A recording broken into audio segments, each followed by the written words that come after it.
Well, Bravo was pushing me out the door, and evidently it was because he has a yucky tummy, because he needed grass. Come on, let's go back here and graze. Come on.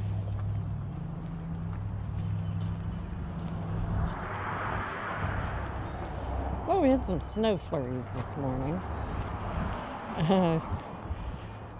The original forecast was for no precipitation today.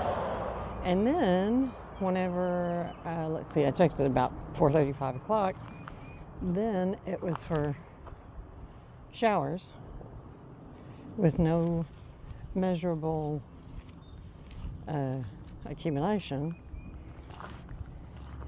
And then it was for snow showers and rain showers with a 1/10 of an inch accumulation. What are you doing, Bravo? Oh, okay. And then it was for just snow showers, no accumulation. At the moment, there is nothing. I did see a few flakes about half an hour ago, but right now there's nothing. We do have wind today. I'm not speaking personally, but about the weather. Yeah, the leaves are moving a bit. Oh, now we have sunshine.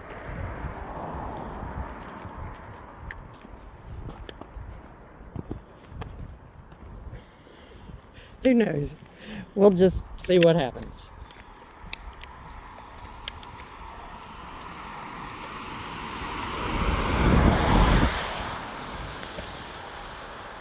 And it is Sunday morning,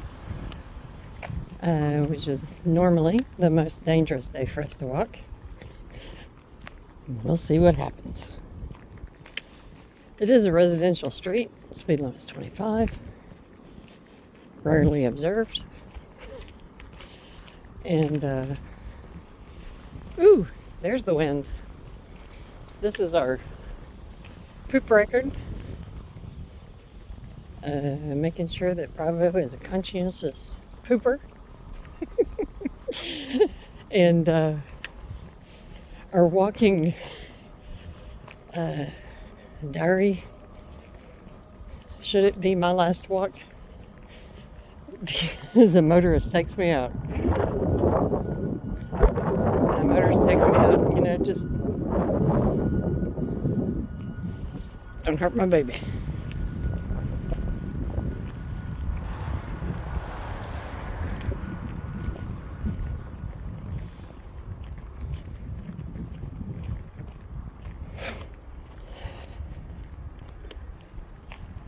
Ooh, that wind is chilly though, isn't it? Hold on. Over here. We did have quite a bit of wetness falling from the sky yesterday, water. It was rain, it was not cold. I think it was in the 50s yesterday. And did have water get up in the garage. Is that not yours? No? Okay. Okay, well, let's go.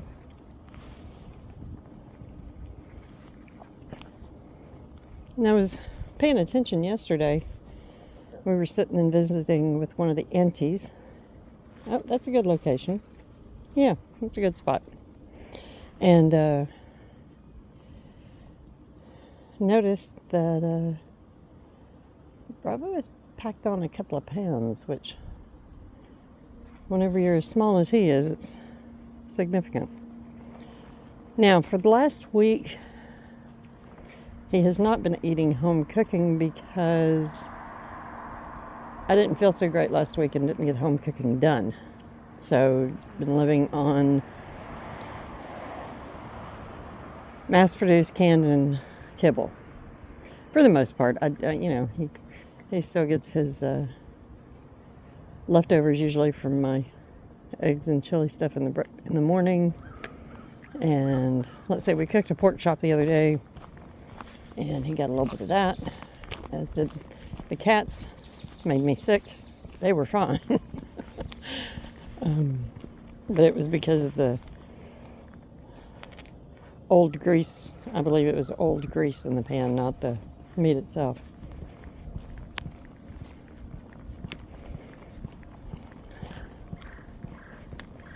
Oh, we have a lot of birds sounding off this morning, don't we? Well, yesterday I went ahead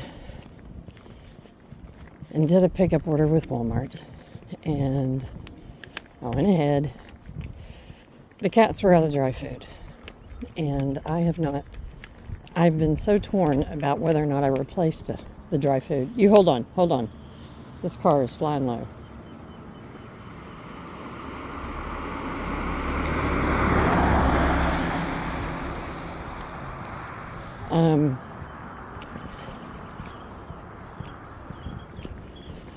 And ultimately, I went ahead and replaced it. And anyway, the girls are very happy about that. That's the cats. They like their Doritos. I mean, that's really how I think about their dry cat food. I think of it as Doritos. Although, hey, no. Come on. Sees a dark pickup. He thinks it's his friend.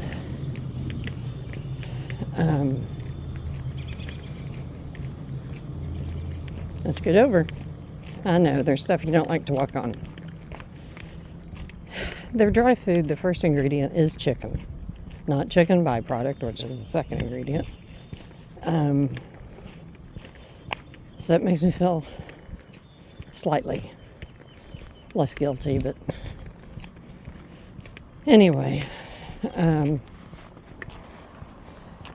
guess if you're going to have Doritos, it might be better if the first ingredient's corn. I don't know. Well, the water's running clear this morning. Yesterday, we had water that was running. That's a good spot, Bravo. And it was red from clay sediment, which meant there was a lot of runoff. So this is better, but still quite a bit of water.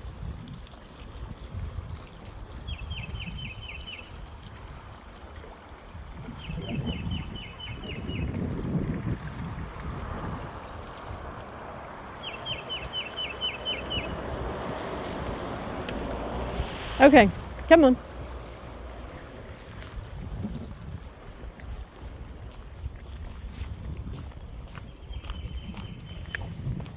So yeah, they have their kibble, and I did get, let's see, I got 10 pounds of leg quarters. I'll be cooking those. The plan is to cook those up today in the pressure cooker, and that should feed us for probably us. Should feed the fur babies, because I don't like dark meat unless it's a Cornish hen, and then there's nothing left but bones. But anyway,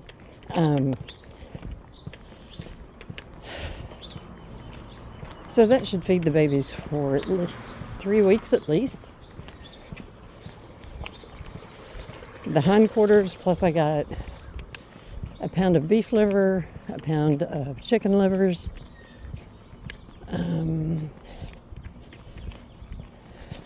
what else do we have? Of course, we have the canned salmon.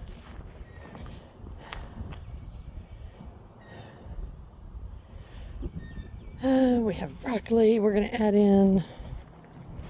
I always put in turmeric, garlic, black pepper, ginger.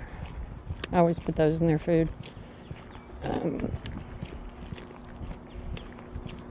I still need to pressure cook some pinto beans to be the bit of a filler.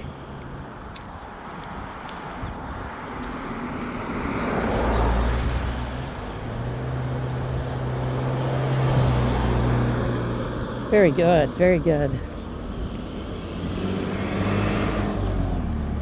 We like it when people look out for us. Yeah, we got a friendly wave.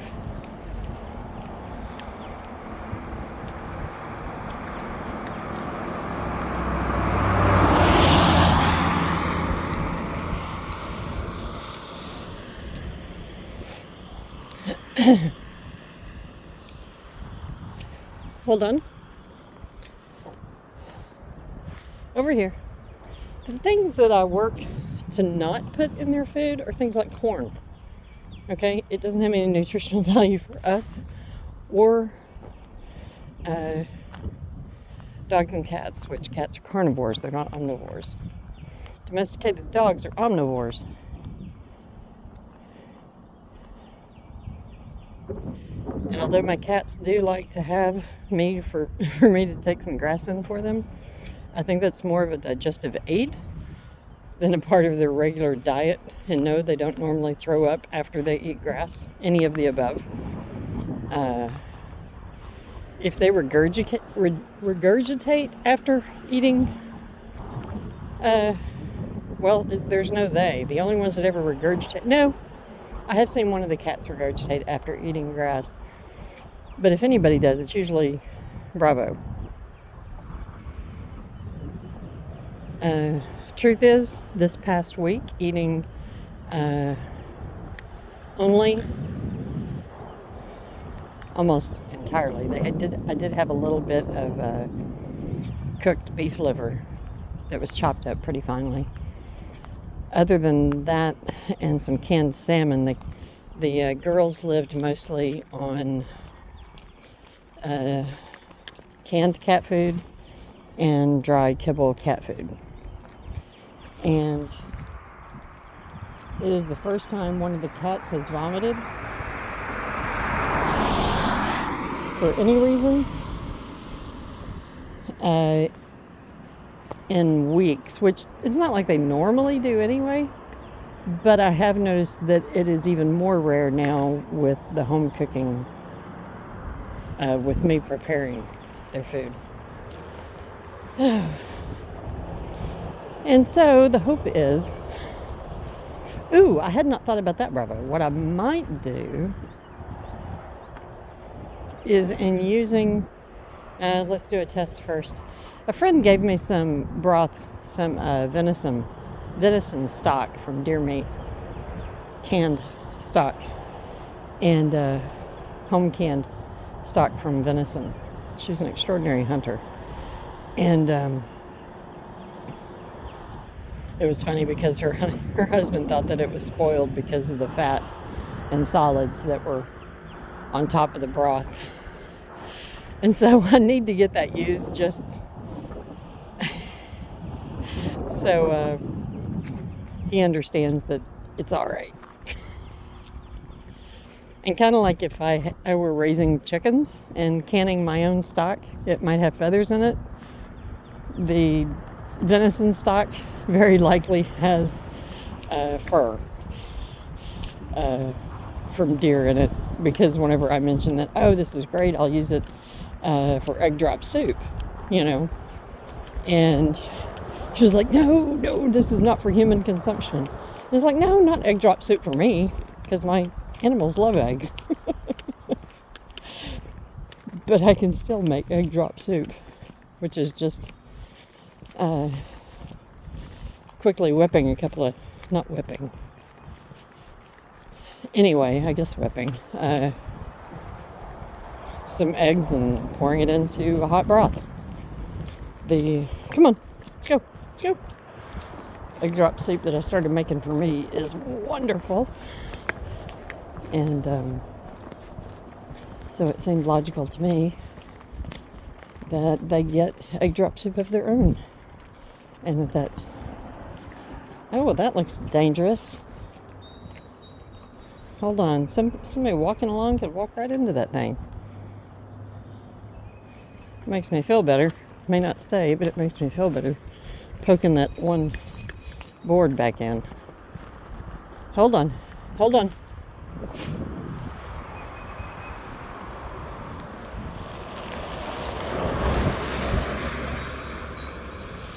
Let's just stay here and wait. Hold on. Happy faces. Okay, let's go. Nope, further down. We don't stop on the bridge. Come on, further down. So anyway, we may use, but I have so much to cook. I bought I need to grind up some pork because for me, I want to make some pork and cabbage wontons in my air fryer.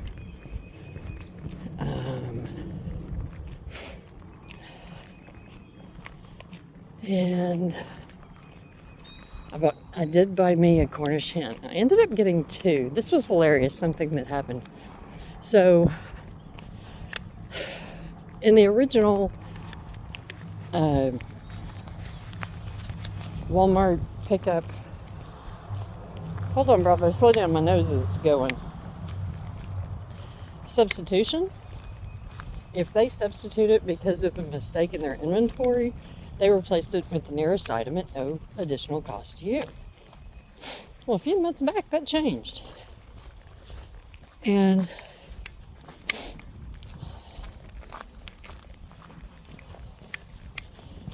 I think the original system was fair. The new system is, we'll replace it and you'll be charged the price of the new item. I don't think that's fair.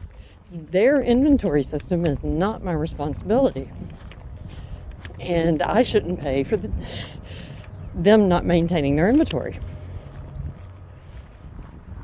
So, anyway. And I got kind of tickled because I had decided to get a Cornish hen, which it's been years since I've had one. In my world, they're a little bit of an extravagance.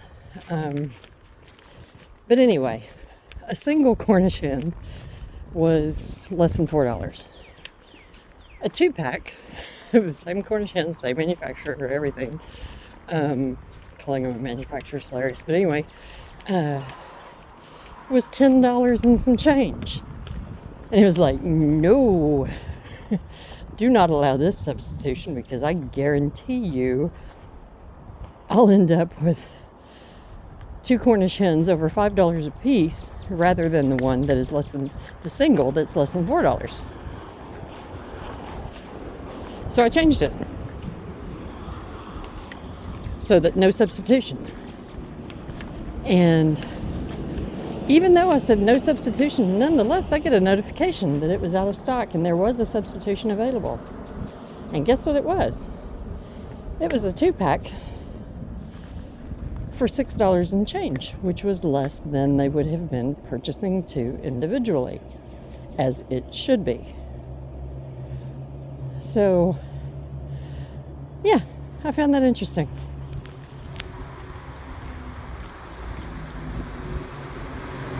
Come on. But I also find it a bit of an inconvenience because now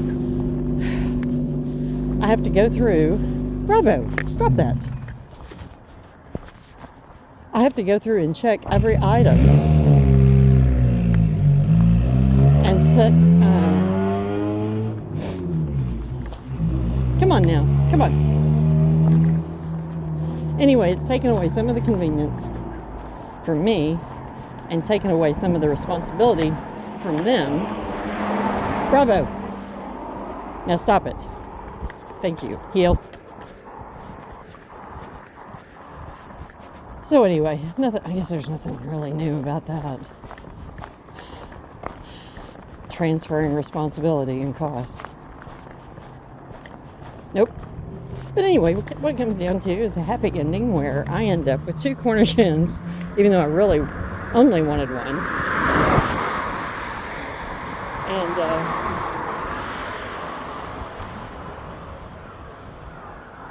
yeah, we'll see. I've watched quite a few YouTube videos on Cornish hens and air fryers, which is how I plan to cook mine. And yeah, we'll see.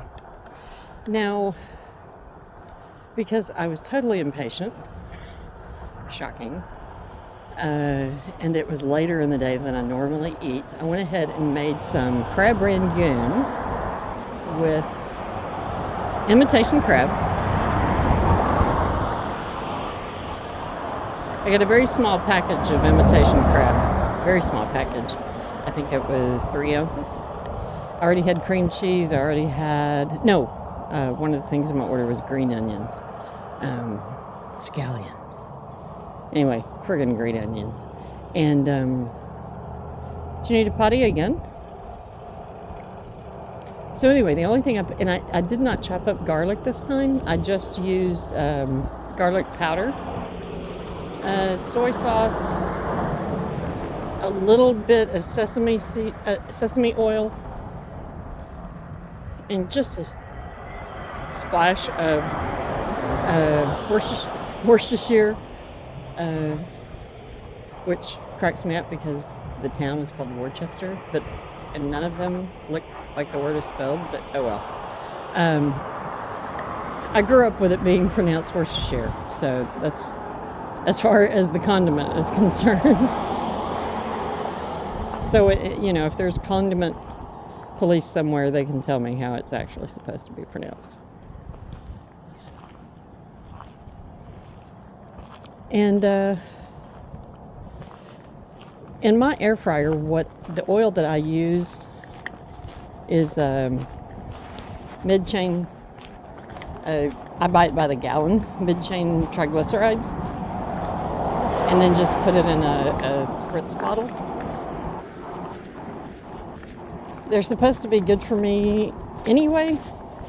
I know a lot of people use them as a supplement. Stop that. Thank you. There you go. So anyway, overall, and I folded them some different ways. That was fun. And I used an egg white and water rather than just plain water to seal them. I saw a bunch of videos, and there were quite a few. Most of them used water, but they also had their crab rangoons coming open. And anyway, it was underwhelming. They were okay, but they were not what I'm used to at the restaurant. So we'll see. More practice. And happy dog. We made it.